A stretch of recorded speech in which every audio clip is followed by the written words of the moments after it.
मॅनेजमेंटने decision घेतलेला. But no problem. Today we are with Aslam Inamdar. So Aslam, welcome. How are you? I am good. Last season खूप साऱ्या गोष्टी तुमच्याबद्दल चाललेल्या की मिड सीझन इंजरी झाली. सो आता कसा माइंडसेट आहे नवीन सीझन साठी, काय आहे थॉट्स? माइंडसेट हा आहे की तोच माइंडसेट घेऊ आम्ही या सीझन 12ला पुन्हा एकदा ग्राउंडमध्ये येऊ आणि स्ट्रॉंग माइंडसेटने येऊ पुन्हा एकदा. कारण फिटनेसकडे आम्ही चांगलं लक्ष देऊन आमच्या टीमला कसं आम्ही बॅलन्स करू पुन्हा एकदा आणि पुन्हा एकदा त्याच लयमध्ये सीझन 12ला दिसू. त्याचाच प्रयत्न राहील या सीझनमध्ये आमचा. आणि काय आमच्यासाठी काही बदललेलं नाही, सेम प्लेयर्स आहे.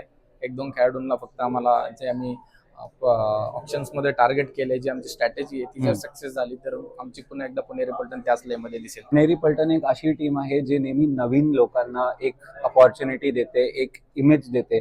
तर यावर्षी असे कुठले नवीन प्लेयर्स आहेत ज्यांना आम्ही बघू शकणार आहे? कारण मला पुणेरी पलटणनी तुमचे सगळे मित्र ऑलमोस्ट रिटेन केलेलेच आहेत. सो एक काय वेगळी असणार आहे न्यू एरा? पुणेरी पलटण बोलता येईल तर मला वाटतं प्रो कबड्डीमध्ये सगळ्यात वेगळी टीम ठरलेली आहे. आमचे ओनर सर जय सरांचा मी थँक्यू बोलेल, कारण त्यांनी एक वेगळी ओळख निर्माण केली.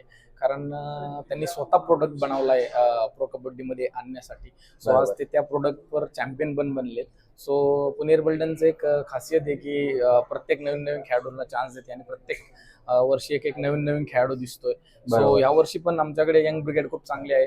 अभिषेक गुंगे, आदित्य शिंदे आणि वैभव रबाळे म्हणून एक खेळाडू आहे, दादोसो पुजारी. हे यंग ब्रिगेड आमची पुन्हा एकदा सज्ज आहे लढण्यासाठी आणि ते पण त्यांचा गेम एक चॅलेंजिंग दाखवतील समोरच्या टीमला. सो लास्ट सीझन मध्ये तुम्ही बेंच वरती होतात, पण कोचेस साइड वरती बऱ्याच चेंजेस झाल्या मिड सीझन. सो त्याच्यावरती काही तुमचं काम? नाही, असं काही इफेक्ट नाही. थोडा बॉन्डिंग आणि एक बॅलन्सिंग थोडं डॉमिनेट झालेलं टीमचं. सो तो मॅनेजमेंटने डिसिजन घेतलेला. But no problem. या सीझनला पण एक नवीन कोच आणि नवीन खेळाडू तर बोलता यायचं नाही, 1-2 खेळाडू नवीन येतील. तर त्यांचा बॉन्ड आमच्या बरोबर स्ट्रॉंग बनवून आम्ही पुन्हा एकदा लढण्यासाठी सज्ज आहे. So all the best.